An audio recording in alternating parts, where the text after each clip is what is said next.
مولانا چه زیبا میگه ای که مسجد مهروی بحر سجود سر بجنبد دل نجنبد این چه سود.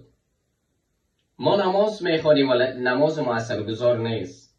سر نماز فکر ما، ذهن ما، قلب ما جای دیگری است ولی جسماً حاضر هستیم.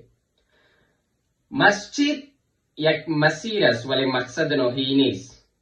اگر انسان حضور قلبی در نماز نداشته باشه در مقدسترین مکان هم رفته عبادت بکنه و اثرگذار نیست.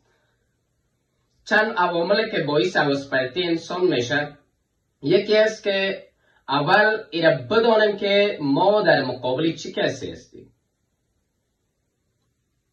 باید بشناسیم ما در مقابل کسی هستیم. از ابن سینا میگه کسی که خدا را نشناخته عبادت میکنه مثل کسی است که در تاریکی را میره. ما باید شناخت و کافی از خدای متعال داشته باشیم. منظور از نماز یعنی چی؟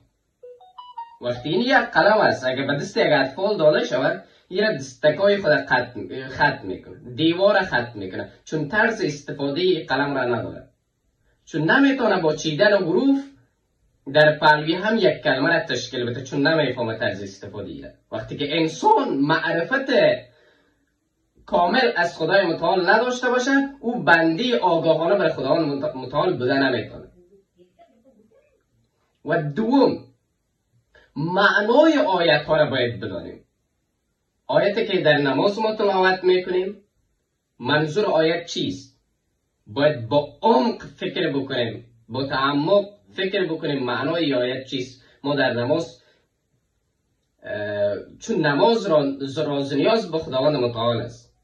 اگر با شک قرار باشه با یک شخصیت تاثیرگذار ملاقات بکنیم ساعت ها زیر سخن ایشان میشینیم تا از کلاماتشان ما مستفید شویم، تا از سخنانشان ما مستفید شویم.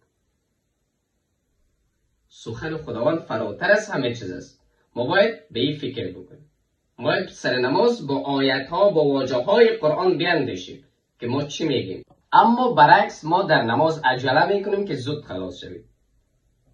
نماز خلاص شدن نیست، وصل شدن به خدای متعال است، وصل شدن به کسی که ما را خلق کرده و این مسئولیت را در دوش ما گذاشته.